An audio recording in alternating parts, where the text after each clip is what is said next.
This process can be represented by an equation. Here is the equation: carbon dioxide plus water, sunlight, the presence of sunlight in chlorophyll plus oxygen. Okay. Now, in most of plant, glucose is converted into starch and stored in the leaves, stem, root and flower etc. Already you have learned in the previous class that leaves just collect their food, okay, in some part of the plant like leaves, stem, root and flower. Okay. Now, thus green plant prepare their own food by utilizing non-living things, so they are known as autotrophic nutrition. Therefore, green plants are also called autotrophs. Okay. Auto means self and trop means nourishment. Okay. These are the self nourishment. Okay. Now, beside leaves, photosynthesis also take place in other green part of the plant, in green stem and green branches also. In desert plant, the spine scale like leaves reduce loss of water by transpiration. Yes, here the cactus we see some spiny structure like that. Okay, in them. These are the modified stem, modified leaves. Okay, these spines are actually modified leaves, and they help us to reduce loss of water by transpiration in plant cactus, because there is low water in desert. Okay, so now we can do some we will do some activities to so that light is necessary for photosynthesis. Without light, photosynthesis is can't possible. Here we can take a potted plant with long leaves like hibiscus, place into the dark room for 1 to 2 days. Okay. When photosynthesis will not occur, leaf will become starch free. Now take two similar strip of stiff black paper. Here we can see black paper. We will cover these two leaves of this plant with this black paper, both the side. Okay, both the side. And now keep the plant in the sunlight. Now what we can see, the covered portion of the leaf will not receive sunlight, so the uncovered portion will not receive the sunlight. Okay. Then therefore it shows that the presence of sunlight leaves make the food, so light is necessary for photosynthesis. Now, a heterotrophic nutrition means animal and non-green plants. Okay, non-green plant means some algae, fungi, mushroom and molds.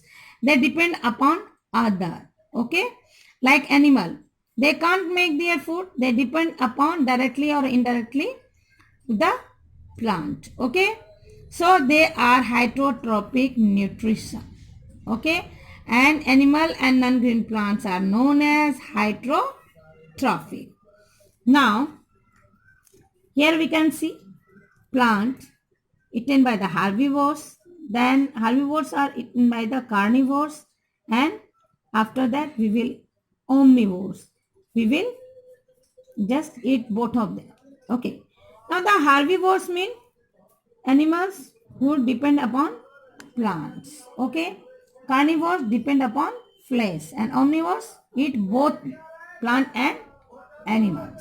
Okay, now the heterotrophic nutrition in plant. What we have some example.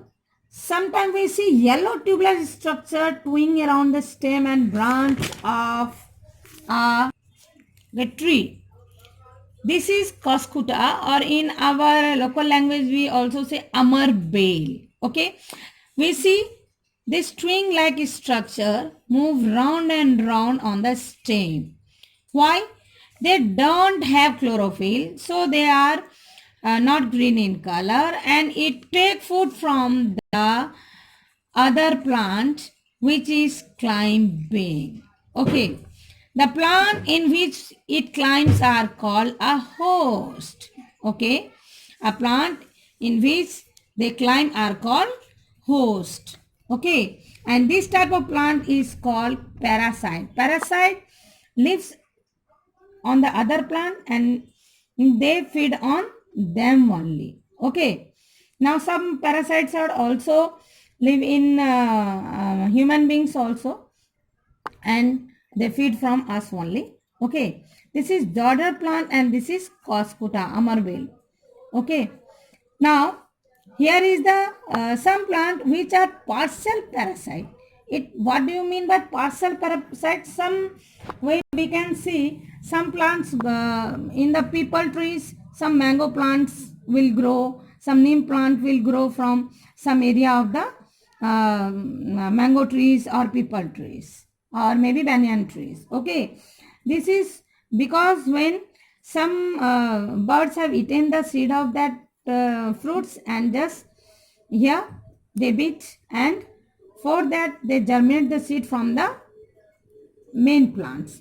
And this is partial parasite because have green leaves and cannot synthesize their food, but they can take water and milk from the host plant. They mahua have green plants, mango have green plants, but they make for their food they just take water and mineral from the main plants. Okay, now some plants eat animal also, and they are known as insectivorous plant, and the name is pitcher plant, and here is Venus flytrap. Okay, these two plants are insectivorous. Yes, it is very, just imagine, it is very interesting for us to know about them. They eat insects. Why they eat insect? I will just demonstrate this sentence also. Okay, when structure is this pitcher plant's leaf structure apex is modified into a lid. Okay, this you can see here, apex is modified into a lid which can open and close the mouth of the pitcher. Inside the pitcher there are hairs, okay, which are directly downwards. When an insect enter this, they slip into the downwards, and this lid will closed. Okay, this lid will close and trapped insect get enlarged into the hair. Then this insect digested by some juice are secreted from here. Okay, and digested by this juice. Okay, and this, so this plant is known as insectivorous plant. Okay, now here is saprotrophs. What do you mean by saprotrophs? Saprophytic nutrition.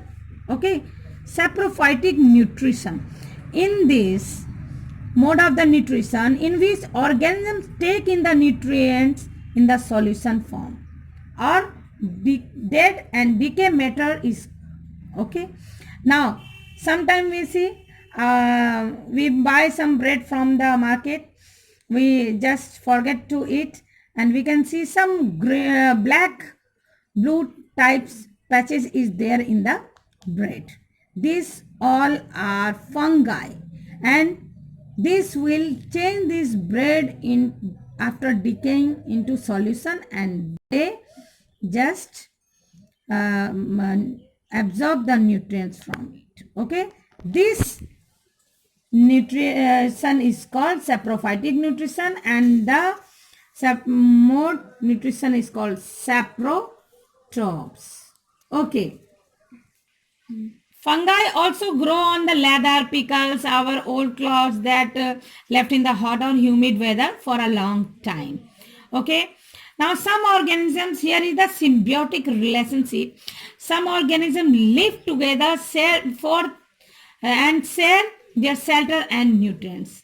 For example, certain fungi live on the root of the trees. Okay, the trees provide nutrients to the fungus, and in return, they receive help from it to take water and nutrients from the soil. So, this relationship is called symbiotic because both of them are work for each other, help for each other.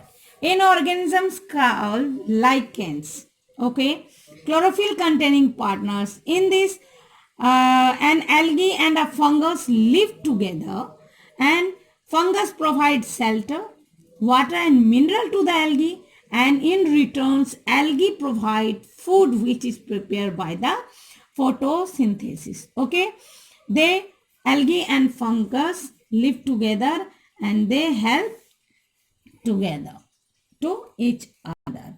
Now, how nutrition are replenished in the soil? Yes, when plant absorb mineral and nutrition and water from the soil, some fertility of the soil will become less.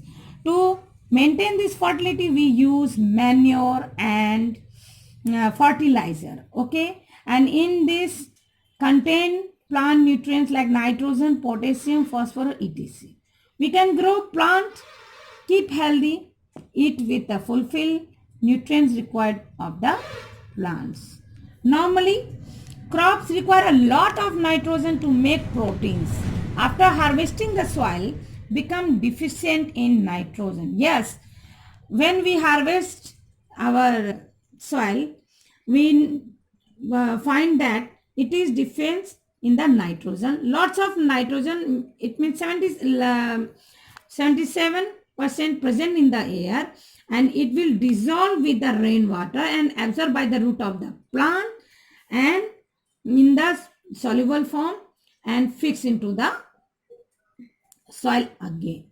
And the bacteria called rhizobium cannot make their own food, so it lives in the root of pea, gram, mung, beans. They are the leguminous plant because rhizobium is present on the roots, and the function of these bacteria is to maintain, to replenish the nitrogen in the soil. Thus, they have symbiotic relationship. This association is very useful to farmer. That's the end of this chapter. That in the next class, I will give you some definitions and solution of the exercise. Okay, thank you.